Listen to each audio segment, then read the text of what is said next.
Hey everyone, I am Akshay Kumar, UC Reddy Physio, and I welcome you all to the second episode of Dristikon. आज के इस episode में we have invited Dr. Sunit Sanjay. He is a physiotherapist having 15 plus year of experience. उनका एक YouTube channel भी है having 966k subscribers and he is currently practicing in Rourkela, Orissa. और इसके साथ साथ वो एक एसबी नितार के एल्यूमिनाई हैं. ही इज़ एन एसबी नितार पास आउट. तो आज के इस एपिसोड में बहुत सारे एस्पेक्ट्स पर बात हुई है, उनके एक्सपीरियंस, उनके चैलेंजेस. इसके साथ साथ जो करंट फिजियोथेरेपी का सिनेरियो है, अगर आप स्टूडेंट हैं तो आपके लिए भी बहुत सारी बातें हैं इसमें. So please watch this episode till the end. और अगर कोई भी डाउट है तो आप कमेंट सेक्शन में पूछ सकते हैं. And you can also suggest anyone जिसे हम इन्वाइट कर सकें. So let's start. First of all thank you so much sir, आपने इन्विटेशन को रिक्वेस्ट किया और आप यहाँ पर आए. एक्चुअली मैं अभी तक बस लेक्चर्स ही लेकर चलता था अपने चैनल पर, बट बहुत सारे स्टूडेंट्स के मेरे पास मैसेजेज आता था कि उन्हें सुनना है, उन्हें जानना है, जो भी फिजियोथेरेपिस्ट हैं, एक्सपीरियंस्ड होल्डर है, उनके क्या चैलेंजेस वगैरह रहे हैं, इन सभी के बारे में जानना का उनका रहता था. तो इसलिए मैंने एक ये स्टार्ट किया सीरीज दृष्टिकोण नाम से, जहाँ पर जो भी आप हमारे सीनियर्स हैं, जो भी एक एक्सपीरियंस्ड फिजियोथेरेपिस्ट हैं, उनके थ्रू उनके चैलेंजेस और इस फील्ड के बारे में जानना, ये इस पूरे सीरीज का मोटिव बस यही है. ठीक है, तो इसलिए मैंने ये स्टार्ट किया. ये सेकंड एपिसोड है दृष्टिकोण का, जिसमें आपने इनविटेशन एक्सेप्ट किया था. और so thank you so much sir invitation को एक्सेप्ट करने के लिए. सबसे पहले तो हाँ, तो मैं सर स्टार्ट करता हूँ. सबसे पहले मुझे सर आपका जर्नी जानना है कि आप इतने एक्सपीरियंस्ड हैं, आप इतने समय से प्रैक्टिस करते आ रहे हैं फिजियोथेरेपी में, तो आपका एक्सपीरियंस कैसा रहा है अभी तक का? आपने जो भी केसेस देखे हैं, आपने जो भी प्रैक्टिस किया है, आपका जो भी पूरा का पूरा ये फिजियोथेरेपी प्रैक्टिस का लाइफ रहा है, इसका एक्सपीरियंस आपका कैसा रहा है? अब क्या इसमें आपको लगा है ऐसा, ये जानना चाहते हैं पहले. मतलब मैं कब पास आउट हुआ वो सब बताना है या फिर हाँ सर, क्या बिल्कुल. मैं अपने एक्सपीरियंस? नहीं, बिल्कुल शुरू से सर. आपका आप पास आउट हुए, उसके बाद से लेकर आपका क्या एक्सपीरियंस अभी तक का रहा है? तो सबसे पहले तो थैंक यू मुझे इनवाइट करने के लिए, और मुझे खुशी हो रही है आपसे बात करने के लिए. और मैं चाहता हूं कि नए जो बर्डिंग फिजियोथेरेपिस्ट है, वो जो भी इस तरह से स्टेप्स उठाते हैं, मैं उनको हमेशा इनकरेज करने के लिए हमेशा रेडी रहता हूं. Thank you. तो once again thank you very much for inviting me. और जितने भी दर्शक हैं, मैं छोटा सा इंट्रोडक्शन दे देता हूँ. मैं डॉक्टर सुनीत संजय का हूँ, और मेरा क्लिनिक मैं अभी उड़ीसा राउरकेला में रन कर रहा हूँ. और मैं एक क्लिनिशियन के साथ साथ मैं एक फिजियोथेरेपिस्ट भी हूँ, और सॉरी आई मीन एक यूट्यूबर भी हूँ मैं. तो मेरी अपनी एक चैनल है डॉक्टर सुनीत फिजियोथेरेपिस्ट नाम का. आप में से जो जानते हैं, जो नहीं जानते हैं, ऑब्वियसली सब जानते होंगे सर, नहीं जानने का कोई इसमें ऑप्शन ही नहीं है. कि फिर भी बहुत कोई नहीं जानते होंगे. और तो मैंने अपनी जो बीपीटी की पढ़ाई है वो एसबी निर्तार से की है, उड़ीसा कटक से. और 2006 में मैं पास आउट हुआ. तो 2006 में पास आउट होने के बाद मेरा जो पहला जो जॉब था, एक्चुअली हम जब पास आउट हुए उस समय में एमबीए का एक बहुत क्रेज़ था एमबीए करने का. तो जैसे एमबीए इन हॉस्पिटल मैनेजमेंट या फिर सोशल वर्क, जो इस प्रोफेशन से अलाइन हो, तो मैं भी उसी एरिया में जाना चाहता था. तो इसीलिए मैंने क्या किया कि मैंने एक छोटा सा एक नया अपकमिंग कोई छोटा सा कॉलेज खुल रहा था फिजियोथेरेपी का. मैंने वहाँ एज ए लेक्चरर ज्वाइन किया, और साथ में मैंने कोचिंग भी ज्वाइन किया. तो फिर एक महीना मैंने वहाँ जॉब किया. लेकिन फिर मुझे इस दौरान मुझे लगा कि नहीं, वो जो एमबीए है वो मेरे लिए नहीं है, मुझे उसमें नहीं जाना है, मुझे अपने प्रोफेशन में ही कंटिन्यू करना है. तो फिर मैंने एक अच्छा जॉब को मैंने स्विच किया उड़ीसा के कोरापुट में. वहाँ पे एक एनजीओ है जो कि सीबीआर प्रोजेक्ट के ऊपर काम करता है. सीबीआर यानी कि कम्युनिटी बेस्ड रिहैबिलिटेशन के ऊपर में काम करता है. तो वहाँ पे मुझे बहुत एक्सपोजर मिला. मैं 1.5 साल जैसा वहाँ पे काम किया.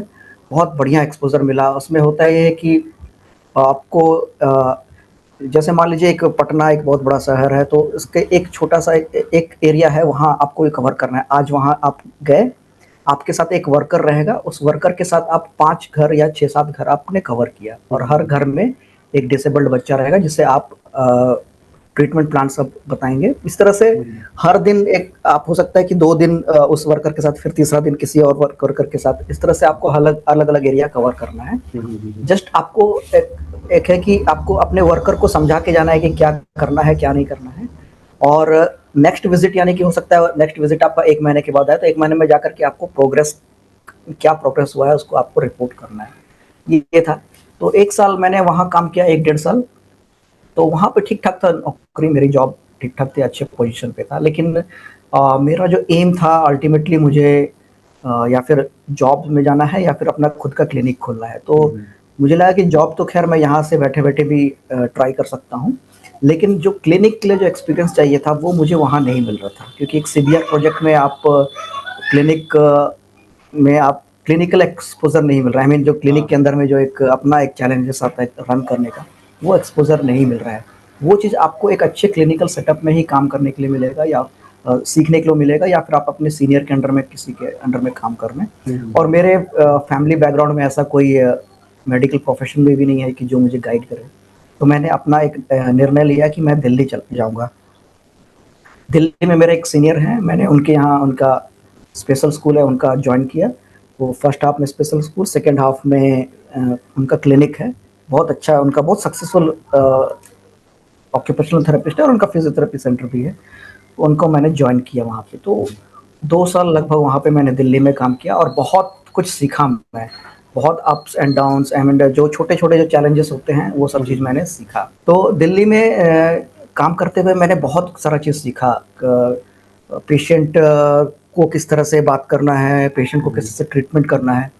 एक पेशेंट और फिजियोथेरेपी का जो एक रिलेशन होता है वो तो है, लेकिन साथ में जो प्रैक्टिकल जो चैलेंजेस आते हैं क्लिनिक रन करने में, छोटी-छोटी चीज़ें, फॉर एग्ज़ाम्पल स्टाफ को कैसे मैनेज करना है।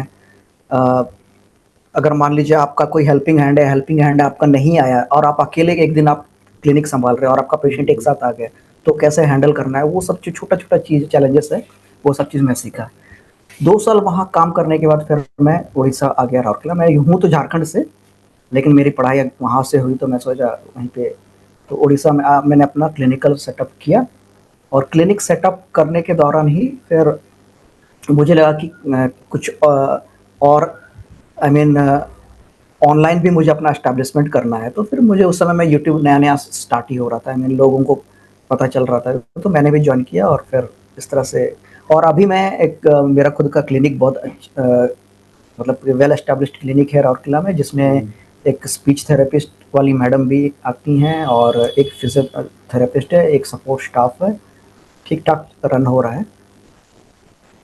सर आपने बोला कि आप 2006 में पास आउट हुए, राइट? हाँ, हाँ, और 2006 2006 में। में मैं 6 साल का था, मतलब अभी अभी अगर देखें अभी अगर सर देखें तो अभी के समय में भी पीपीटी फिजियोथेरेपी करने में मतलब बहुत ज्यादा ये रहता है कि करें ना करें, करें ना करें। मेरा खुद का कन्फ्यूज़न है। हाँ, मेरा खुद का ऐसा है कि मैंने पहले नीट के लिए अप्लाई किया था। नीट में मैंने एक बार दिया, फिर कुछ पर्सनल एक्सीडेंट वगैरह हो गया, मैं नहीं दोबारा से एग्जाम दे पाया। तो वो फ्रस्ट्रेशन में मैंने सोचा कि चलो बीपीटी में एडमिशन ले लेते हैं, नीट का प्रिपरेशन करेंगे, अगर हो गया तो चले जाएंगे फिर उधर। उसमें कोई आइडिया नहीं था। तो अभी ये 2020 19-20 का बात मैं बता रहा हूँ, इनफैक्ट अभी 24 है, अभी भी बहुत सारे स्टूडेंट्स को ऐसा लगता है कि बीपीटी करना वेस्ट ऑफ टाइम है। तो आपने 2006 में पास आउट आप हुए, तो उस समय सर आपका क्या मेंटेलिटी था, आप क्या सोच के फिजियोथेरेपी में इंटर में? तो उसमें तो उस समय तो वैसा कुछ इसका एक्सपोजर भी नहीं रहा होगा, ना ही कुछ ऐसा बहुत मतलब कि इसका कुछ खास उतना रहा नहीं होगा। उस समय आप क्या सोच के सर आपका ये प्रोफेशन चूज करने का आपका क्या मोटिवेशन क्या था उस टाइम पे? अ, अभी तो थोड़ा बहुत लोग जानते भी हैं हाँ। प्रोफेशन के बारे में, फिजियोथेरेपी के बारे में। 2006 में तो मैं पास आउट हुआ, लेकिन मैंने तो अपनी पढ़ाई मतलब 2001 में मैंने ज्वाइन किया था बीपीटी। तो तो अब उस समय में तो 2001 में। बीपीटी के बारे में कोई हाँ हाँ। 2001 सो तो उस समय में नहीं जानते थे कोई, और सच बोलूँ तो मैं मुझे भी खुद को भी नहीं पता था बीपीटी क्या होता है। और मैं एक मेडिकल एस्पिरेंट था। मैं आप जैसे ने नीट का प्रिपेयर किया, उस समय में हम लोग का कुछ और एग्ज़ाम हुआ करता था। जेईई एक एआईपीएमटी होता कंबाइंड था एग्ज़ाम सर। हुआ करता था। हाँ, हाँ, पीएमटी, सॉरी पीएमटी पर पीएमटी एग्ज़ाम हुआ करता था, तो उसका मैंने ट्राई किया था। तो वहाँ पे सक्सेस नहीं मिला, तो मैं बीपीटी में आ गया। बीपीटी में मैं आने का तो ऐसा इच्छा नहीं था। मैं जब मेरी पीएमटी अच्छे रैंक नहीं आए, तो मैं एक जनरल कॉलेज में किया, तो मैं इसका भी एग्ज़ाम दिया और था। तो इसमें जब क्लियर हो गया, तो सच बोले तो थोड़ा पैरेंटल प्रेशर में मैं आ गया यहाँ पे। मेरा खुद का भी इच्छा नहीं था आने का, पैरेंटल प्रेशर में आ गया। और आज के समय में अभी अभी तो लोग काफ़ी लोग जानते हैं, और बहुत सारे मैं बच्चे लोग को मैं देखता हूँ कि कुछ लोग प्लान करके अपना करियर को प्लान करते हैं कि मेरे को फिजियोथेरेपिस्ट हाँ, बनना है। उस समय में ऐसा कुछ नहीं था। तो ये बात तो है सर। अभी इनफैक्ट अभी भी प्लान करते हैं, लेकिन मेजोरिटी ऑफ जो स्टूडेंट्स हैं 12th में जो बायोलॉजी लेकर पढ़ रहे हैं, उनको पता ही नहीं है कि ये भी एक कोई करियर ऑप्शन है। इनफैक्ट मैंने भी जब हाँ, बीपीटी में एडमिशन लिया था, मैंने ऐसे ही गूगल पे सर्च किया था कि what are the career options other than MBBS और बीडीएस आफ्टर 12th। उसमें एक आया हुँ, बीपीटी। मैं सर्च किया कि बीपीटी कॉलेज नियर मी, पता चला तो ये पटना में पीएमसीएच। मैं बेसिकली हूँ वैशाली से, मेरा गांव प्रॉपर वैशाली अच्छा। पड़ता है। मेरा कॉलेज पटना में था, हुँ, तो उधर ही अभी पटना में ही मैं हूँ। तो बस वैसे ही सर्च करके मैं चला गया, एग्जाम दिया, सिलेक्शन हो गया, चला गया बीपीटी में। बस ऐसा ही हुआ था। ओके हुँ। सर। तो आपने मतलब इतने सारे आपने रिहैब में काम किया है और आपने फिजियोथेरेपी ये सब में काम किया। अब एक बात सर, यहाँ पे बहुत कंफ्यूजन होता है बहुत स्टूडेंट्स को, बहुत बच्चों को, इनफैक्ट मुझे भी कभी कभी होता है कि फिजियोथेरेपी और रिहैबिलिटेशन दोनों अलग है या एक ही चीज है। एक ही चीज़ है दोनों, और रिहैबिलिटेशन जो है वो मेजर पार्ट है फिजियोथेरेपी का। हम्म। अगर देखा जाए तो इम्पोर्टेंट पार्ट है वो। अ, रिहैबिलिटेशन मतलब क्या, किसी को वापस अपने पुराने जो स्थिति है, पुराना जो पोजीशन है, मेन जो पुराना जो उनका कंडीशन था उस पे वापस हम्म। लेके आना। तो रिहैबिलिटेशन इसमें भी हो सकता है, जैसे मान लीजिए पोस्ट सर्जिकल केस है, हम्म। वो नी का फ्रैक्चर या फिर फीमर या- फ्रैक्चर हुआ, हाँ हाँ। फिम- या फिर मान लीजिए पेटेला का फ्रैक्चर, जो भी नी फ्रैक्चर हुआ उसके हाँ बाद हाँ। वो आप डिसेबल हो चुके हैं, चलना फिरना उनका बंद हो चुका है, तो आपको रिहैबिलिटेट बैक करना है उनको, नॉर्मल लाइफ में लाने के ताकि लिए। दोबारा से अपना वो अपनी लाइफ जी सके, अपना प्रोफेशन अपना जॉब को प्रैक्टिस कर सके। तो हम्म। एक्चुअली में मेन जो पार्ट है फिजियोथेरेपी का वो रिहैबिलिटेशन ही है। और रिहैबिलिटेशन से ही हम लोग का जो प्रोफेशन को ज़्यादा रिस्पेक्ट मिलता है। मेरा जो एक्सपीरियंस है, जैसे कि आप पेन मैनेजमेंट जो होता है, जैसे कमर दर्द आपने रिलीफ कर दिया, नेक पेन रिलीफ कर दिया, तो वो ठीक है, लेकिन उससे लेकिन आप रिहैबिलिटेशन में अगर आ पाता है तो आपका ज़्यादा एक आपका रिस्पेक्ट, समाज में रिस्पेक्ट, लोगों के सामने में कि देखो जो चल नहीं पाता था उसको चला दिया है, हम्म। स्टेप से वो रिस्पेक्ट बनता है। तो रिहैबिलिटेशन एक इम्पॉर्टेंट पार्ट है, रादर पेन मैनेजमेंट से ज़्यादा इम्पॉर्टेंट जो है फिजियोथेरेपी का जो एम है वो रिहैबिलिटेशन ही है। और हम लोग का जो कॉलेज है हम्म। एसवी निर्धन, ऐसे उसका नहीं था। नाम ही है national institute of rehabilitation training and research, मतलब हाँ रिहैबिलिटेट करना है। अब हम दूसरा हाँ हाँ हाँ। तो रिहैबिलिटेशन मेन पार्ट है फिजियोथेरेपी का। हमारे भी कुछ सीनियर्स यहाँ पे थे जो हमारा क्लासेस लेते थे, जो यहाँ पे प्रोफेसर्स लोग थे, वो भी काफी प्रोफेसर्स एसपी नितार के पास आउट थे यहाँ पे, जो हमारा क्लासेस वगैरह लेते थे। खैर आपने सर जॉब भी किया है हॉस्पिटल्स में, और आपने और आप अभी अपना क्लिनिकल सेटअप रन कर रहे हैं, you are now a clinician. तो सर अगर कोई पास आउट है, जैसे मैं ही हूँ, मैं लास्ट ईयर पास आउट हूँ, या फिर किसी ने एनपीटी वगैरह कर लिया है ना, उसके पास दो ऑप्शन हैं, या तो वो जॉब में जा सकता है या फिर वो अपना क्लिनिकल प्रैक्टिस स्टार्ट कर सकता है प्राइवेटली। तो आप क्या प्रेफर करेंगे दोनों में से, और किस बेसिस पे हमें सिलेक्ट करना चाहिए कि हमें जॉब में जाना है या फिर हमें अपना क्लिनिकल प्रैक्टिस सेटअप करना है। और ये तो पर्सनल चॉइस है। हम्म। पर्सनल कुछ कुछ कुछ लोग हैं, किसी जैसे 2 दिन पहले ही मेरा एक और चैनल में मैं बात कर रहा था, तो वो बोल रहे थे कि मुझे जॉब करना पसंद ही नहीं है। तो अब उनको तो क्लिनिक ही इस्टेब्लिश करना होगा, पर्सनल हाँ हाँ। चॉइस है। लेकिन अब किसी का जैसे मैं अपनी बात बताता हूँ, हम लोग के टाइम में मतलब कि बहुत ज़्यादा जॉब्स नहीं आते थे, हाँ हाँ।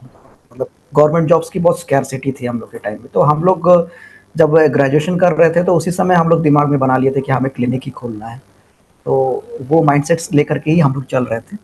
और ऐसा नहीं है कि हम लोगों ने गवर्नमेंट जॉब ट्राई नहीं किया, ट्राई किया, लेकिन हुआ बहुत कम सीट्स निकलते, वैकेंसीज आते हैं। तो ये पूरा पर्सनल चॉइस के ऊपर है, पर्सनल टेस्ट के ऊपर है बहुत। लेकिन हाँ, क्लिनिक में चैलेंजेस बहुत है, क्या क्या चैलेंजेस बहुत ऐसे आपको चैलेंजेस है। फेस होते हैं, मतलब इतने टाइम से आप रन कर रहे हो सर क्लिनिक, क्या क्या मेजर चैलेंजेस हैं जो आप फेस करते हैं। और अब तो खैर चैलेंजेस कम हो गया है काफ़ी, हम लोग एस्टेब्लिश, लेकिन स्टार्टिंग में सबसे बड़ा चैलेंज तो यही है कि आपको अपने सबसे आप जब आप क्लिनिक खोलते हैं, हम्म। सबसे बड़ा चैलेंज तो यही है कि आप कहाँ पर क्लिनिक खोलेंगे। हाँ, क्लिनिक को लोकेशन एस्टेब्लिश क्या करना, है। उसके लिए लोकेशन, उसके बाद फिर आपके पास बजट है। हाँ, मैंने हर आपका कोई आपका वो लाइव सेशन देखा था, उसमें आपने बताया भी था कि आपने इनिशियली रेसिडेंशियल एरिया सिलेक्ट किया था क्लिनिक्स हाँ, को हाँ, ओपनिंग करने के लिए, वो देखा था मैंने। हाँ।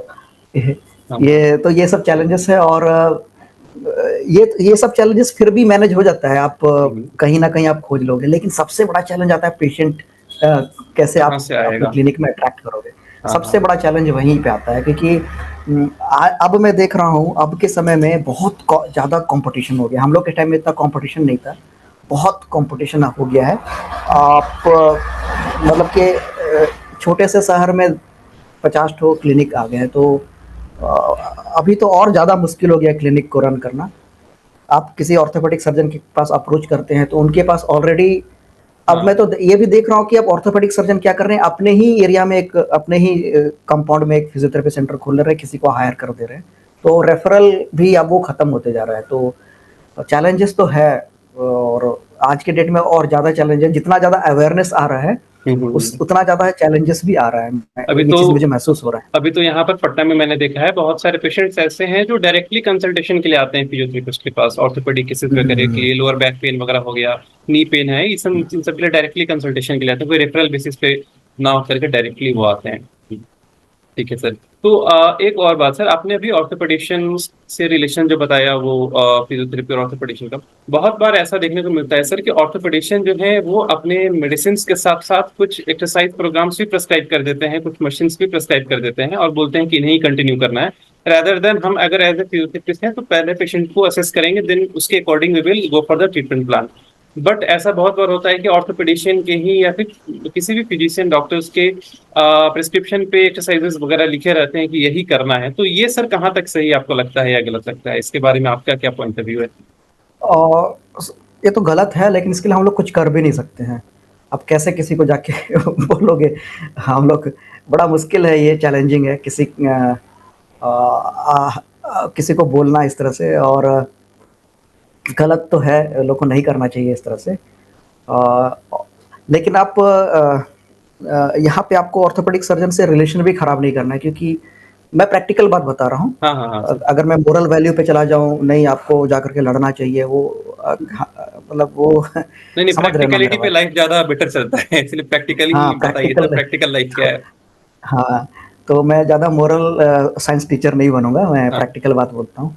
कि आपको आपके पास अगर मान लीजिए उन्होंने बैक पेन का केस नहीं भेजा, हम्म, चलेगा, ठीक है, लेकिन पोस्ट ऑपरेटिव केस में तो हम लोग का ज़रूरत पड़ता ही है। हाँ, पोस्ट obvious। ऑपरेटिव केस में, और वो लोग ये धीरे इस बात को धीरे धीरे, वो बहुत सारे जो पुराने जनरेशन के जो ऑर्थोपेडिक सर्जन हैं, वो हम्म, लोग इस बात को नहीं तवज्जो देते हैं, इंपॉर्टेंस देते हैं। लेकिन हमारे एज के जो ऑर्थोपेडिक सर्जन है, अभी हम्म, आपके एज के जो ऑर्थोपेडिक सर्जन जो निकलेंगे, उन लोगों को पता है हम लोगों की वैल्यू। तो अगर छोटे छोटे टेनिस एल्बो केस में अगर उन्होंने प्रेस्क्राइब कर दिया एक्सरसाइज, तो छोड़ दीजिए उसको। लेकिन आजकल के जो नए जनरेशन के जो ऑर्थोपेडिक सर्जन है, वो लोग पोस्ट ऑपरेटिव केस में भेजते ही भेजते हैं, रिहैबिलिटेशन के लिए फिजियोथेरेपिस्ट के पास भेजती हैं। तो हम्म, अ, कहीं ना कहीं से तो आपको बेनिफिट मिलेगा ही, अगर उनसे आप हाँ, रिलेशन बना के रखें। obvious। ओके सर, अब एक और सवाल इसमें है कि जैसे इलेक्ट्रोथेरेपी या फिर मैनुअल थेरेपी, ये बहुत बड़ा कॉन्ट्रडिक्शन है कि बहुत जगह पे है कि इलेक्ट्रोथेरेपी को ज्यादा तवज्जो देते हैं, काफी जगह पे मैनुअल थेरेपी को ज्यादा, मतलब मेरा, अगर मैंने अभी तक जो भी सर देखा है, ऐसे तो आप भगवान सर बैठे हैं यहाँ पे इतने साल का एक्सपीरियंस लेकर, मैंने बस एक साल और अपने कॉलेज के इंटर्नशिप में मैंने जो देखा है कि मतलब मैनुअल थेरेपी हमेशा अच्छा वर्क करता है as compare to the electrotherapy. पर वही मैंने पटना में देखा है, मैं जहाँ से हूँ वैशाली में मैंने देखा है, और बाहर लखनऊ वगैरह में भी मैं गया हूँ, देखा हूँ। वहाँ पे सर जो भी क्लिनिक्स वगैरह हैं, मोस्टली मोस्टली ऐसा रन होता है कि इलेक्ट्रोथेरेपी पर ही ज्यादा, इलेक्ट्रोथेरेपी बेस्ड ट्रीटमेंट ज्यादा होता है। तो इसमें सर क्या आपको लगता है इलेक्ट्रोथेरेपी और मैनुअल थेरेपी में कौन सा ज्यादा बेटर हो सकता है, और किस तरह से इसको यूज कर सकते हैं पेशेंट्स में? दोनों का कॉम्बिनेशन होना चाहिए। हम्म, इलेक्ट्रोथेरेपी एंड मैनुअल थेरेपी दोनों का कॉम्बिनेशन होना चाहिए। और अ, सिर्फ जो इलेक्ट्रोथेरेपी दे रहे हैं, वो तो मैं साफ शब्दों में बोलूँ तो वो अपने पेशेंट को के साथ चीट कर रहे हैं, सिर्फ अगर इलेक्ट्रोथेरेपी दे रहे ऐसे हैं। भी बहुत सारे केसेस जो जगह पे मैंने देखा है, मैं नाम नहीं लूंगा सर, क्योंकि नाम लूंगा तो फिर हम्म। गड़बड़ हो जाएगा, मेरे ही आसपास के हैं, लेकिन मैंने देखा है कि टोटल अगर कोई पेशेंट आया, मैंने इसके पहले भी एक सेशन किया था एक निरुपमा भट्ट मैम के साथ, वहां पर भी मैंने इसके बारे में जिक्र किया था कि अगर कोई एसीएल का पेशेंट है, मैंने देखा था एसीएल का पेशेंट है, अगर ACL का पेशेंट आ रहा है तो वहां पर पहले SWD यूज करना है, IFT यूज करना है, टेंस यूज करना है, US यूज करना है और पेशेंट को वापस भेज देना है। इसी बेसिस पर ट्रीटमेंट चलता है। तो ये तो सर बिल्कुल मतलब लगता है कि इसमें पेशेंट क्या ही रिकवर करेगा। ये तो एक प्रोफेशन को भी का नाम खराब करने जैसा हो जाता है ना। प्रोफेशन का नाम खराब होता है, लोग इम्प्रूवमेंट नहीं आता है, जो पेशेंट है वो ठगे हुए महसूस करते हैं। तो वो लोग क्या है कि वो उस थेरेपिस्ट को तो उल्टा सीधा बोलते ही हैं, प्रोफेशन को भी उल्टा सीधा बोलने लग जाते हैं। तो ये तो बिल्कुल गलत प्रैक्टिस है।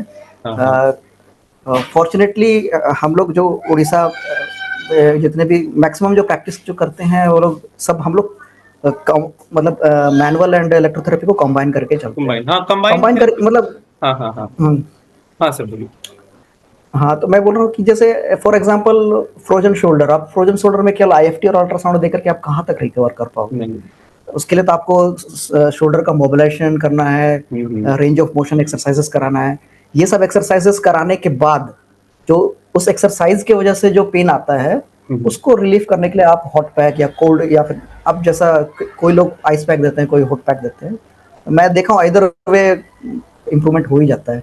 आप अल्ट्रासाउंड देते हैं, आईएफटी देते हैं, तो आप सिर्फ मैनुअल थेरेपी देंगे तो भी वो आधा अधूरा ट्रीटमेंट हो जाएगा। उसमें क्या है कि वो डिस्करेज हो जाते हैं पेशेंट। आप दूसरा दिन से वो आना ही बंद करेगा, वो पेन तो बढ़ गया है। लेकिन जब आप उनको मैनुअल थेरेपी के साथ इलेक्ट्रोथेरेपी भी देते हैं तो उनका लॉन्ग टर्म ट्रीटमेंट भी हो रहा है और शॉर्ट टर्म के लिए उनका पेन भी रिलीफ हो रहा है। तो दोनों का कॉम्बिनेशन होना चाहिए। मैक्सिमम केसेस में दोनों का कॉम्बिनेशन होना चाहिए। ठीक है सर, सही बात। सर इसके बाद एक क्वेश्चंस मेरे पास कुछ हैं जो स्टूडेंट्स ने पूछे थे, वो मैं आपसे पूछना चाहता हूँ। जैसे एक बच्चे ने सर पूछा था मेरे से कि प्रैक्टिकल और थ्योरी इस दोनों चीज पर बहुत ही कॉन्ट्रडिक्शन चलता है। जैसे कि कोई स्टूडेंट है और BPT में है, जैसे मैंने भी देखा है और बहुत जगह लगभग जगह पे ऐसा होता है कि बैचलर्स में है, फर्स्ट ईयर सेकेंड ईयर में वो सब प्राइवेट प्रैक्टिस, प्राइवेट क्लिनिक्स वगैरह ज्वाइन करते हैं, थ्योरी पर उतना फोकस नहीं करते हैं। तो सर थ्योरी और प्रैक्टिकल में आपका क्या पॉइंट ऑफ व्यू है सर कि थ्योरी पर फोकस कितना हद तक करना चाहिए, या फिर अगर थ्योरी पर फोकस नहीं कर रहे हैं तो उससे क्या इश्यूज वगैरह हो सकता है मतलब पेशेंट्स के साथ? थ्योरी तो आपका क्लियर होना चाहिए, बिल्कुल क्लियर होना चाहिए। और सर एक और जैसे सर थोड़ा इंटरप्ट कर रहा हूँ, एक और इसी में एक और क्वेश्चन कंटिन्यू है। तो बहुत बारी ऐसा भी सुनने को मिलता है कि थ्योरी जो हमने पढ़ा है वो प्रैक्टिकल लाइफ में बिल्कुल अलग हो जाता है। क्या ऐसा भी है क्या? इससे में एक ये भी जवाब आप दीजिएगा। थ्योरी जरूरी है, थ्योरी को आप नकार नहीं सकते हैं। बहुत अच्छा सवाल है आपका ये। इसमें देखिए, मान लीजिए कोई मीडियल कोलैटरल लिगामेंट का इंजरी का पेशेंट आया है, ठीक है, नी का मीडियल कोलैटरल इंजरी का पेशेंट आया है जी। मीडियल कोलैटरल लिगामेंट इंजरी, वो ये कोई पेशेंट तो आकर के आपको ये नहीं ना बोलेगा कि मेरा मीडियल कोलैटरल लिगामेंट में इंजरी, नहीं, वो तो आप तो बोलेगा कि मेरा नी क्या वो तो बोलेगा कि नी के अंदर की तरफ मुझे पेन हो रहा है, इस एरिया में, उन फिंगर से पॉइंट करके बोलेंगे इस एरिया में। और तो फिर आपका नेक्स्ट स्टेप होगा कि आप वहाँ पे पाल्पेट करेंगे और पेन को पिन पॉइंट करने का कोशिश करेंगे। तो आपका अगर थ्योरी क्लियर रहेगा कि नहीं यहाँ पर मीडियल कोलैटरल लिगामेंट होता है, लगभग इस पॉइंट पे होता है, तभी जाकर के आप उसको लोकेट करने की कोशिश करेंगे ना। नहीं तो आप रैंडमली, अब तो आपका अगर थ्योरी क्लियर नहीं होगा तो आप रैंडमली कहाँ आप उसको लोकेट करोगे, ठीक है। तो इसीलिए थ्योरी भी बहुत ज़रूरी है। लेकिन जैसे कि एक एग्जांपल मैं बोलता हूँ कि थोड़ा सा जब आप प्रैक्टिकल आप आ जाते हैं प्रैक्टिस करने में, तो जैसे जैसे मैंने अभी आपको बोला कि फ्रोजन शोल्डर में जो थ्योरी कहता है कि आपको आइस पैक देना चाहिए वहाँ पे, क्योंकि अंदर में इन्फ्लामेशन होता है, वो इन्फ्लामेशन को रिलीव करने के लिए। लेकिन मैंने अपना प्रैक्टिस में ये पाया है कि फ्रोजन शोल्डर वालों को अगर मैं हॉट पैक देता हूँ तो वो ज़्यादा जल्दी रिकवर होते हैं और जल्दी मतलब कि उनको पेन रिलीफ ज़्यादा होता है। हाँ, तो अब यहाँ पे थोड़ा सा कॉन्ट्राडिक्शन आ जाता है। तो छोटा कॉन्ट्राडिक्शन तो आएगा प्रैक्टिकल और थ्योरी में। थ्योरी कहता है कि आपको आइस पैक देना चाहिए, अगर आप हॉट पैक देंगे इन्फ्लामेशन और बढ़ जाएगा, ब्लड सर्कुलेशन वहाँ बढ़ जाएगा, अंदर में इन्फ्लामेशन बढ़ेगा, स्वेलिंग होगा। लेकिन उसका उल्टा मैंने ये पाया है कि वहाँ हॉट पैक देने से ज़्यादा रिलीफ होता है। तो वो चीज़ है ना, वो एक्सपीरियंस से ही आएगा धीरे धीरे। तो अभी के जो आपके जो स्टूडेंट्स हैं वो लोग इतना ज़्यादा उस चीज़ पे फोकस ना करें कि थ्योरी और प्रैक्टिकल, थ्योरी और जो प्रैक्टिकल वाला है उसमें बहुत उल्टा होता है, ये होता है, ऐसा नहीं। आप पढ़ाई के समय में थ्योरी में पूरा अपना जान लगा दीजिए, जब आप प्रैक्टिकली जब आप आएँगे प्रैक्टिस करेंगे तो वो जो डिफरेंसेस है वो धीरे-धीरे एक्सपीरियंस के साथ अपने आप खुद खुद गेन हो ही जाएगा। Okay sir. सर एक सवाल है कि what is the most interesting case of your career? आपके करियर के अभी तक का सबसे इंटरेस्टिंग और सबसे यादगार कुछ ऐसा केस अगर आपको याद हो? मेरा फेवरेट केस तो हमेशा फ्रोजन शोल्डर रहा है, क्योंकि फ्रोजन शोल्डर एक ऐसा केस है जिसको दुनिया में कोई और ठीक ही नहीं कर सकता है, केवल थेरेपिस्ट के फिजियोथेरेपिस्ट के अलावा। हाँ, ये तो है orthopaedic sir obviously. Surgeon orthopaedic surgeon वहाँ पे इंजेक्शन लगा देते हैं, हाँ, हाइड्रोकोर्टिसोल वगैरह के इंजेक्शंस काफी। हाइड्रोकोर्टिसोन लगा देते हैं, तो सबसे कोई रिलीफ नहीं होता है। तो मेरा एक सबसे इंटरेस्टिंग एक टीचर थी मेरे पास आती थी, उनका फ्रोजन शोल्डर ही था, और वो 3-4 महीने से उनको ऑर्थोपेडिक सर्जन है जो उनको कभी मेडिसिन पेन किलर दे देते थे, कभी इंजेक्शन दे देते थे। तो पता नहीं कैसे-कैसे मेरे बारे में पता चला, वो मेरे पास आई, तो उनका इतना सीवियर पेन था कि ऐसे मान लीजिए ऐसे उन्होंने अपने हाथ को रखा है, अगर हल्का सा ऐसे भी मूव कर दे, इतना सा भी मूव कर दे, हाँ, तो उनका यहाँ पे पेन आ जाता था, मतलब एक भयंकर पेन आ जाता था, वो रोना शुरू कर देती थी। तो मैंने उनको स्टेप बाय स्टेप, मतलब कि मुझे 6 से 7 महीना लगा उनको ठीक करने में, इतना सीवियर पेन था कि लग ही गया। और उनका वो कभी-कभी निराश भी हो जाती थी, उनको मोटिवेट करते वो आज के डेट मतलब 6-7 महीने के बाद, 8 महीने के बाद वो पूरी तरह से रिलीफ हो गई। वो इनके साथ ऐसा मेरा आई मीन रिलेशन बन गया था कि मतलब अ, मतलब एक पर्सनल टाइप का हो गया था। हाँ, हाँ, हाँ। फैमिलियर काफी हो गया था आपस में। हाँ, हाँ, फैमिली रिलेशन टाइप का हो गया हाँ, था। हाँ, हाँ। तो ये आपने जो बताया ये एक तरह का हुआ कि आपने पेशेंट रिलेशनशिप ऐसा बनाया थेरेपिस्ट और पेशेंट की। सर ये जो हाँ, क्लिनिक्स में पेशेंट रिलेशनशिप मैं मानता हूँ sir one of the very important point होता है। जब तक पेशेंट कंफर्टेबल नहीं हो पाएगा आपके क्लिनिक में आपके पास, तब तक आप उसका ट्रीटमेंट नहीं कर पाओगे। सर ये पेशेंट रिलेशनशिप बिल्डअप आप कैसे करते हैं, मतलब कि आपका क्या अप्रोच रहता है इसके लिए? और मेरा क्योंकि सर बहुत सारे केसेस में ऐसा दिखता है कि पेशेंट साइकोलॉजिकली भी बहुत अपसेट होता है।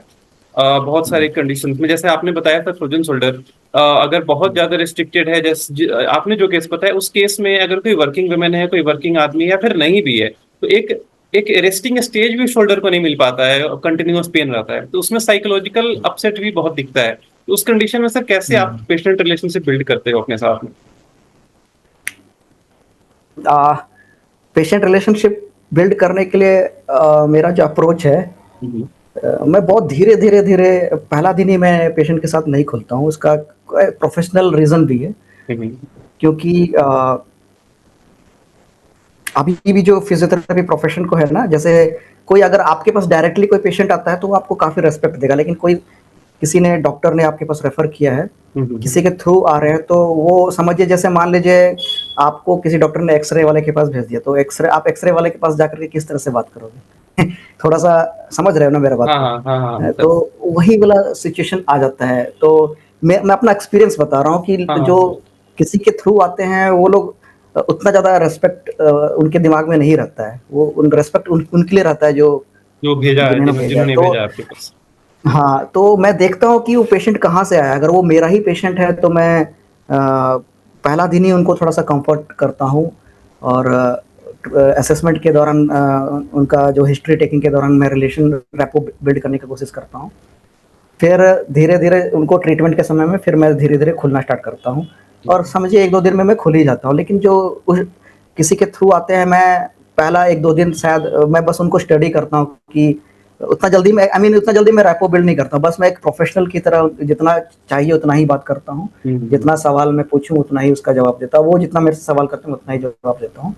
फिर धीरे-धीरे लगता है कि नहीं, अब वो मेरी स्किल को, मेरा प्रोफ़ेशन को पहचान गए हैं कि नहीं, हम लोग भी एक स्किल्ड हैं, हम लोग की भी अपनी एक वैल्यू है। तो जब वो देखता हूँ कि अगर उनके अंदर में वो आ गया है, तभी जाकर के फिर मैं फिर ज़्यादा मैं खुलने की कोशिश करता हूँ। लेकिन हम्म। पेशेंट रिलेशनशिप बनाना ज़रूरी है। लॉन्ग टर्म में वो आपको उससे आपको फ़ायदा ही होगा। हाँ, उससे सही बात है सर। और सर एक और पॉइंट इसमें, जैसे एक जैसे हमने जो एक्सरसाइज प्रिस्क्राइब किया, हमने जो ट्रीटमेंट प्रोटोकॉल बनाया उस पर हमने थेरेपी दिया, पर इसके साथ साथ होम एक्सरसाइज प्लान भी बहुत इंपॉर्टेंट होता है, वो हो जाता है कोई भी पेशेंट के।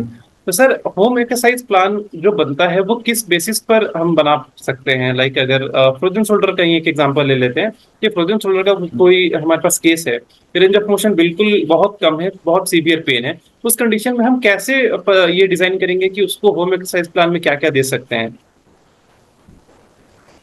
और होम एक्सरसाइज प्लान तब तब किया जाता है जब वो दिया जाता है जब वो कर सकते हैं।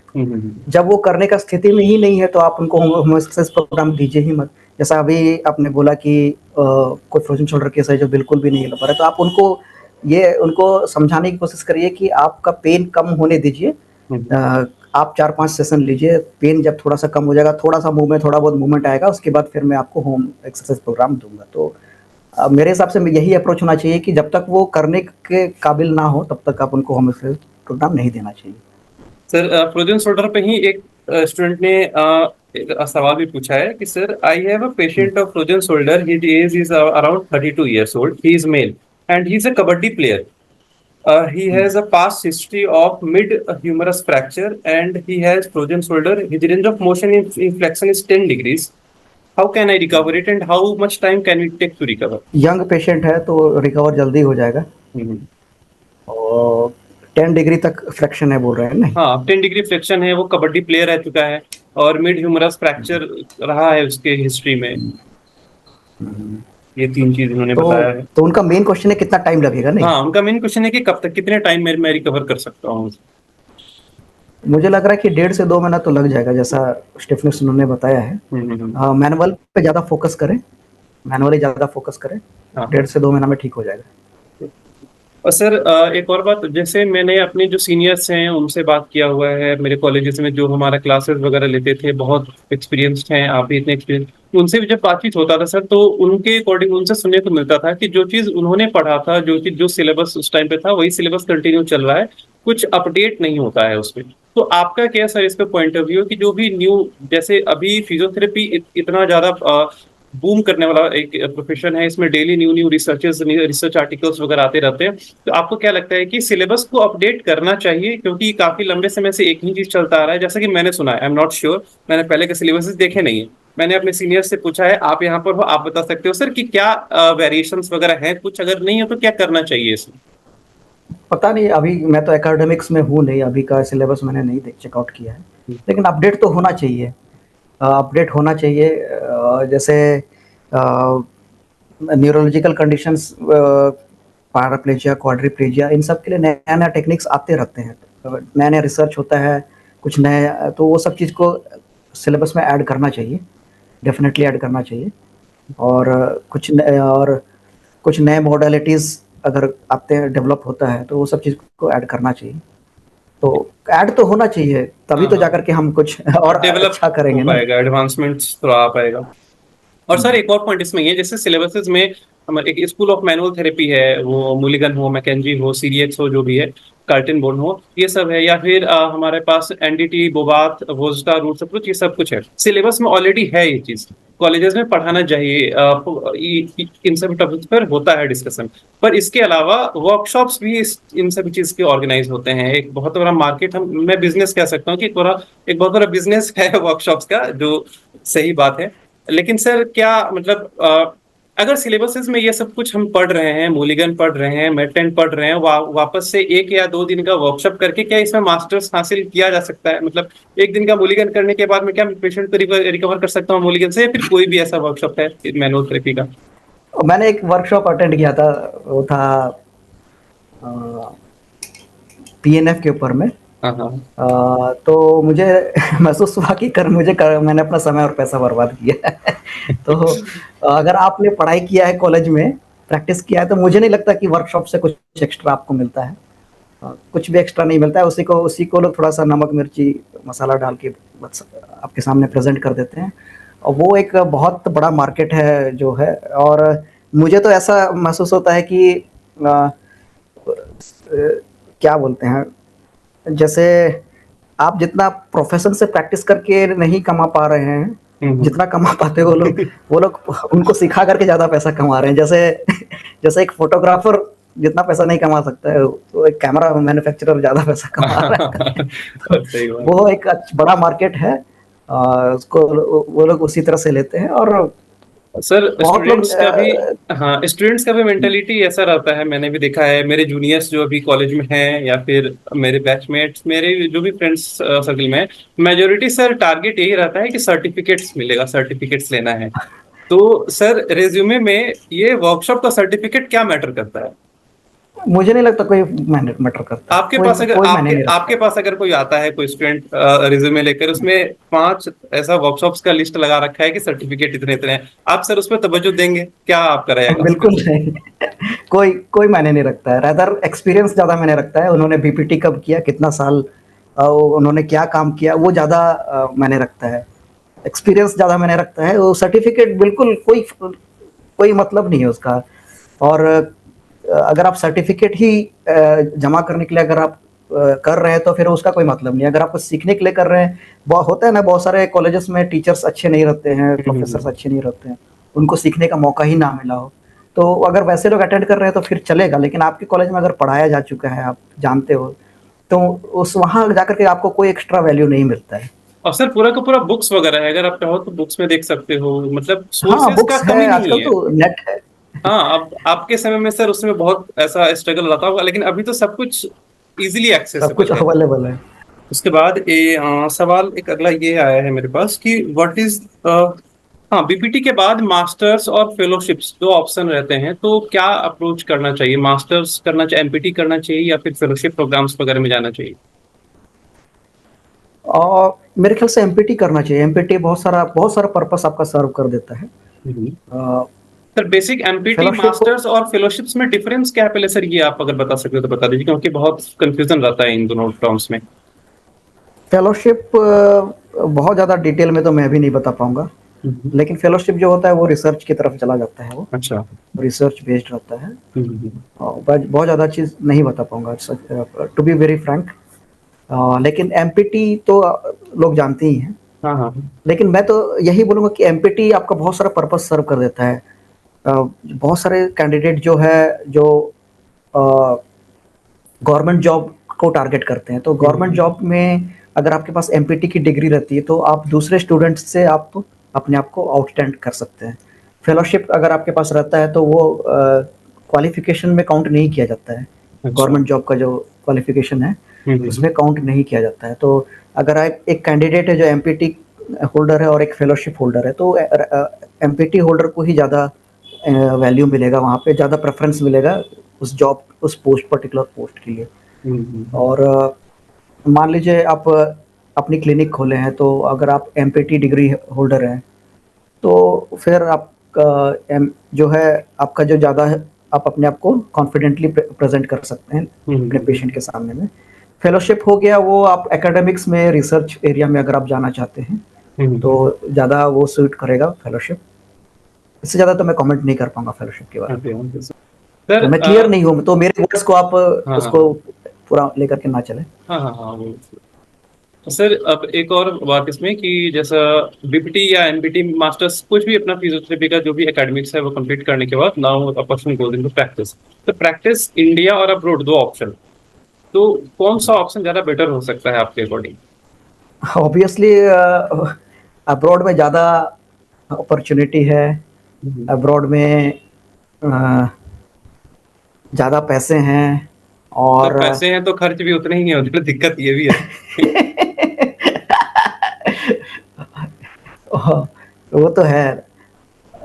और क्या इसका जवाब दूं? मैं खुद भी तो सर अब्रॉड में एक, गया हूँ, हाँ लेकिन हाँ, सर इसमें एक एक बहुत इंपॉर्टेंट पॉइंट ये लगता है कि इंडिया में फिजियोथेरेपी को लेके कोई रेगुलेशन वैसा नहीं है। हाँ, मतलब जैसे हाँ, एमबीबीएस वगैरह है तो we have the medical council of India, dentist का डेंटल काउंसिल है, रिहैबिलिटेशन काउंसिल भी, लेकिन फिजियोथेरेपी का कुछ वैसा काउंसिल अभी तक बना नहीं है, जैसा पिछले काफी समय से चल रहा है national council for allied professionals वगैरह का सीन, लेकिन अभी तक वो क्रिएट हुआ नहीं हर स्टेट्स में। तो आई थिंक वो अगर एक बार काउंसिल्स का कुछ ऐसा रेगुलेशन आ जाए तो थोड़ा ज्यादा बेटर हो जाएगा यहाँ पे। हाँ, मैं जो बोलना चाह रहा हूँ उसको एक अच्छे शब्दों में आपने समझा दिया। यही कि यहाँ पे अभी भी हम लोग भटक ही रहे हैं। हाँ हाँ।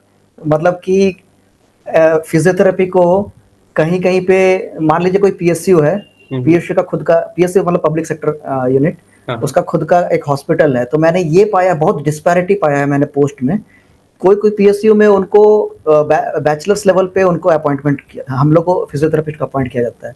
कोई कोई पीएसयूज में डिप्लोमा होल्डर, जो मान लीजिए कोई इंजीनियरिंग डिप्लोमा होता है, उस लेवल पे उस पोस्ट पे अपॉइंटमेंट होता है। मैंने ये भी पाया है कि आईटीआई जो होता है उस लेवल पे भी फिजियोथेरेपिस्ट को अपॉइंट किया जा रहा है। तो वो एक रेगुलेशन, एक हम लोग का एक एसोसिएशन या फिर जो काउंसिल ना होने की वजह से बहुत अभी भी ये प्रॉब्लम है कि हम लोग को एक किस पोस्ट पे होना चाहिए, वो लोग अपने अपने हिसाब से need and demand and supply का जो गैप है उसके हिसाब से वो लोग हम लोग को रखते हैं। तो ये सब खामियां हैं, और ये सब चीज़ें जॉब्स में भी दिखाई देते हैं। प्लस जब हम लोग प्राइवेट प्रैक्टिस करते हैं, प्राइवेट में जब अपनी क्लिनिक खोलते हैं, वहाँ भी इस सब चैलेंजेस को हम लोग को फेस करना पड़ता है। आपने तो सर और ज्यादा चैलेंजेस फेस किए होंगे, क्योंकि अभी कुछ सालों से, लगभग 2-3 साल से मैं सुन रहा हूँ ये national council for allied professionals का कुछ सीन चल रहा है। उसके पहले तो इसका कुछ था भी नहीं, तो पहले हाँ, तो बहुत और चैलेंजेस, बहुत बहुत ज़्यादा चैलेंजेस, फ्रस्ट्रेशन भी हो जाता था। लेकिन ये भी खुशी लगता था कि चलो हम लोग कुछ कर रहे हैं। ये सब ज्यादा इम्पोर्टेंट है, कुछ ना करने से कुछ करना ज्यादा इम्पोर्टेंट, ज्यादा कुछ बेटर। कर रहे हैं, प्रोफेशन के लिए कुछ कर रहे हाँ, हैं। हाँ, एक बिल्कुल एक निर्जन प्रदेश है जहाँ पे हम लोगों ने खेती बाड़ी करके कुछ उगा दिया टाइप से वो फीलिंग हाँ, हाँ। आता है। सर यहाँ पे आईएपी के बारे में आपको क्या कहना है सर? क्योंकि आईएपी का इस पर काफी रहता है, बहुत लोग इसके कॉन्ट्राडिक्टरी में हैं आईएपी का जो जो भी काम रहता है, या फिर आपका सर क्या ओपिनियन है आईएपी पर? मुझे तो आईपीए का कोई वैल्यू ही नजर नहीं आता है। वो तो एक प्राइवेट एसोसिएशन है, और मैं तो पूरा कटा हुआ हूँ आईपी से, क्योंकि मैंने देखा है, मैंने जब रेलवे के भी एग्जाम्स दिए थे, कोल इंडिया में कुछ कुछ पोस्ट अपॉइंटमेंट लिए थे, तो आईपी का कोई वैल्यू ही नहीं है वहाँ पे। और उनका एक्टिविटी के ऊपर में मैं कोई ट्रैक नहीं करता हूँ। मैं तो अपने ही अपना प्रोफेशन में, अपना नॉलेज शेयरिंग वाला काम में मैं लगा हुआ रहता हूँ। तो हाँ वो मैं बिल्कुल कटा हुआ हूँ आईपीएस से, और कोई मतलब भी नहीं है मुझे। सर, लेकिन एसोसिएशंस जैसे आईएमए है हमारे पास, इंडियन मेडिकल एसोसिएशन है, वो भी एक प्राइवेट एसोसिएशन है। सिर्फ आईएपी है, मतलब, लेकिन दोनों के फंक्शनिंग में, दोनों के काम करने के जमीन आसमान का फर्क है। मतलब आईएपी में, जमीन बहुत अंतर है। मतलब एक नेशनल लेवल का एसोसिएशन होने के बाद भी अगर कुछ वैसा नहीं आवाज उठ पाता है, तो ये एक इशू लगता है। वहाँ अंदर में बहुत पॉलिटिक्स है, वो सब अपने अपने फायदे के आप मेंबर हो या नहीं लिए। सर आईएपी के, ये बता दो। मेंबरशिप तो लिया है मैंने। अच्छा। वो सब लेकिन अब भी, जब कॉलेज हम लोग कर रहे थे, हाँ, हाँ, तो उस समय में सब लोग ले रहे थे, तो हम लोग ने भी ले लिया। हाँ, हाँ, वो सब होता है सर। मैंने भी देखा है यहाँ पे। ठीक है सर। और एक और सर बात, इसमें सैलरीज और पेमेंट्स को लेकर बहुत इश्यूज रहता है फिजियोथेरेपी प्रोफेशन में। मतलब सैलरीज अगर प्राइवेट सेक्टर में किसी हॉस्पिटल्स वगैरह में अगर जा रहे हैं, या फिर गवर्नमेंट सेक्टर में भी जा रहे हैं, तो सैलरीज बहुत बहुत कम है। तो इसको लेके आपका क्या कहना है सर? कम तो मतलब, है सैलरी, हाँ, बहुत कम, मतलब बहुत कम है। मतलब वो क्या, मिनिमम लेबर का जो होता है उसके बराबर वैसा ही स्टार्टिंग रहता है। तो बहुत खराब लगता है, सैलरीज बहुत कम है। कुछ क्या कर सकते हैं इसके लिए? जब तक काउंसिल नहीं बनेगा, जब तक काउंसिल नहीं बनेगा इसका कोई उपाय भी नहीं है। आईएफपी तो कुछ करता नहीं है इसके लिए, और आईएफपी के पास इतना पावर भी नहीं है कि कुछ करे। आईएपी सर बिजी है कॉन्फ्रेंसेस वगैरह कराने में, आप ऐसा नहीं बोले कि कुछ नहीं करता है। कॉन्फ्रेंस अटेंड करो, वहाँ पे आप करते हैं पेपर सर प्रेजेंट कॉन्फ्रेंस करो। अटेंड? एक बार वही कॉलेज के समय में, एक नहीं, नहीं, इंटर्नशिप अभी के समय में कॉलेज के किया समय था। में नहीं सर, उसके बाद अभी आप जो प्रैक्टिस में अभी हैं। मैंने बिल्कुल कोई कोई कॉन्फ्रेंस अटेंड नहीं किया है, कोई कॉन्फ्रेंस अटेंड नहीं किया है, और इंटरेस्ट भी नहीं है कॉन्फ्रेंस अटेंड करने में। सर, तो यही सारे सवाल जवाब थे, अब कोई सवाल नहीं है। आप अपने तरफ से अगर कुछ कहना चाहते हो, अभी जो सर न्यू फिजियोथेरेपिस्ट हैं, जैसे मैं ही हूँ, और भी जूनियर्स जो मेरे हैं, या फिर जो भी यंग फिजियोथेरेपिस्ट अभी पास आउट हो रहे हैं, बहुत बार सर ऐसा पॉइंट में माइंड में आता है कि प्रोफेशन चेंज कर लेते हैं ये सब कुछ सीन देखने के बाद। तो सर आप कुछ अगर लास्ट में कुछ कहना चाहो अपने तरफ से। हाँ, मेरा एक बैचमेट है, न्यूजीलैंड में है, हम्म। और वो वहाँ एज ए ऑक्यूपेशनल थेरेपिस्ट कहते हैं। अभी वहाँ पे वो हेल्थ हेल्थ मिनिस्ट्री का वो एडवाइज़र है, सीनियर अच्छा। एडवाइज़र है। हाँ, हाँ। बहुत बड़ा पोस्ट होता है वो, हम्म। आईएएस लेवल का पोस्ट है वहाँ के, न्यूजीलैंड में। और उन्होंने इस महीना वो एक वही ऑनलाइन हम लोग का होगा, तो उन्होंने यही हम लोग उनका जो टॉपिक है यही यही टॉपिक है कि हम बीपीटी करने के बाद या बैचलर ऑफ ऑक्यूपेशनल थेरेपी करने के बाद हम किस तरह से अपने करियर को डाइवर्सिफाई कर सकते हैं। ठीक है, तो मेरा जो एक्सपीरियंस है, प्रैक्टिकल बात ही बोलूँगा कि बहुत सारे ऑप्शन हैं बीपीटी करने के बाद, तो आप केवल क्लिनिशियन और फिजियोथेरेपी जॉब में स्टिक ना रहें। बहुत ज़्यादा सैचुरेशन आ चुका है उस एरिया में। जैसे मेरा एक फ्रेंड है जो मास्टर इन हॉस्पिटल, मेरा एक जूनियर है sorry, master in hospital administration उन्होंने किया टिस से, टाटा इंस्टीट्यूट सोशल साइंस से। उसके बाद अभी वो ऑक्सफोर्ड यूनिवर्सिटी में है, वो ऑक्सफोर्ड यूनिवर्सिटी में पीएचडी करके ऑक्सफोर्ड यूनिवर्सिटी में। एक मेरा बैचमेट है जो master in social work TISS से करके, वो अभी कोल इंडिया धनबाद में अच्छे पोस्ट पे हैं। और जैसे और मैं जैसे एक इन्फ्लुएंसर बन गया हूँ अपने ही प्रोफेशन में। ठीक है, और इस तरह से आपको ना मेरा जो एडवाइस रहेगा यंग जनरेशन को कि एक रैट रेस पे ना लगा रहे। अगर आप अलग सोच सकते हैं तो आप अलग सोचिए, अलग सोचिए। आप को लगता है कि आप गवर्नमेंट जॉब क्रैक कर सकते हैं फिजियोथेरेपी फील्ड में, तो आप उस पर ही लग जाइए। अगर आपको लगता है कि आप में कुछ और है, जैसे मैंने बोला कि मास्टर इन हेल्थ एडमिनिस्ट्रेशन, तो आप उस तरफ भी ट्राई कर सकते हैं। लेकिन मेरे हिसाब से मैं यंग जनरेशन को ये बोलूँगा कि आपको एक बार दूसरे एंगल से भी सोचना चाहिए। मैं तो यही कहूँगा। और सर जो जस्ट इंटर कर रहे हैं बीपीटी में, फर्स्ट ईयर में हैं, उनको उनके लिए कुछ एडवाइस सर, फर्स्ट ईयर के सिलेबसेस वगैरह को लेके पढ़ने लिखने, क्योंकि मैं फर्स्ट ईयर में था सर, तो एनाटॉमी इतना हार्ड लगता था कि क्या आ गया है एनाटॉमी, मतलब ये डेल्टॉइड के ओरिजिन, इंसर्शन, ये सब याद करते करते सर दिन रात निकल जाता था। लेकिन वाइवा के टाइम अगर एक्सटर्नल आके सामने से पूछ ले तो सब गायब हो जाता, कुछ याद नहीं करता था। सर उसमें आप कुछ अगर ऐसा कुछ ब्रह्मास्त्र बता सकें, कुछ टिप्स बता सकें। अभी तो आजकल के स्टूडेंट के पास तो अच्छा इंटरनेट एक बहुत बड़ा मीडियम आ गया है, ग्राफिक्स है, वीडियोस है, 3D बढ़िया मॉडल्स सुंदर वगैरह मिल सुंदर जाता है। ग्राफिक्स देख करके आप अपना अपना कॉन्सेप्ट को क्लियर से, हम लोग के टाइम में हम लोग के पास जो बुक होता था उसी को या लाइब्रेरी में जाके हम लोग पढ़ते थे। तो एनाटॉमी बहुत ज़रूरी है फिजियोथेरेपी में सर्वाइव करने के लिए। एनाटॉमी बहुत ज़रूरी, सबसे ज़्यादा एनाटॉमी और बायोमैकेनिक्स ही ज़रूरी है। हाँ सर, तो बायोमैकेनिक्स तो वो भी है। हाँ हाँ, दोनों काफ़ी ज़रूरी है। तो आप अगर आपके कॉलेज में अच्छे इंस्ट्रक्टर हैं एनाटॉमी के तो अच्छी बात है। अगर अच्छे इंस्ट्रक्टर्स नहीं हैं तो आप क्या बोलते हैं, आप ऑनलाइन भी ये जो वीडियोस देख करके अपना कॉन्सेप्ट को क्लियर कर सकते हैं। और आप पता नहीं, कॉलेजेस हम लोग के पास तो बोन्स भी हुआ करता था, तो हम लोग हाँ, अभी बोन्स भी लेकर के भी पढ़ते थे। हाँ, बोन्स वगैरह तो सर अभी मिल जाता है हमारे भी कॉलेजेस में बोन्स वगैरह। लास्ट ऑप्शन वही बता था कि बोन्स को लेकर लाइब्रेरी में चले जाकर बोन्स के साथ बैठकर टाइम स्पेंड करते थे, तब जाकर कुछ हाँ, तो दिमाग में वही याद हो करिए पाता बोन। था। और ग्रुप में पढ़ने से ज़्यादा अच्छा है, 4-5 लोग का ग्रुप बना लीजिए, एक तो बोन को पकड़िए, फिर बुक के साथ कंपेयर करिए कि यहाँ से इंसर्शन हो रहा है, इस पॉइंट से इंसर्ट हो रहा है, तो वो ग्रुप में पढ़ने से ज़्यादा जल्दी ग्रास्प होता है मेरे ख्याल से। मेरा जो एक्सपीरियंस है, हम लोग ग्रुप में पढ़ा करते थे तो ग्रुप में ज़्यादा जल्दी याद होता है। हाँ ये तो है सर। और ये नर्व्स और आर्टरीज, इन सभी का तो सर और याद नहीं होता था, हाथ पर ऐसे ड्राइंग बना बना कर याद करना पड़ता था। मतलब ब्रांचेस क्या क्या है, मीडियन नर्व कहाँ सप्लाई कर रहा है, अल्नर नर्व कहाँ सप्लाई कर रहा है, कुछ ये सब पूरा मिस आउट हो जाता था। Okay, so thank you so much sir, बस यही तक था, यहीं पे डिस्कशन खत्म करते हैं, काफी लंबा डिस्कशन भी हो गया है। थैंक तो यू आपको भी इनवाइट करने के लिए, और आपका फ्यूचर करियर के लिए all the best. Thank you so much sir, आप आए, आपने इतना सारा डिस्कशन किया, इतने सारे सवालों के जवाब दिए। Thank you so much sir.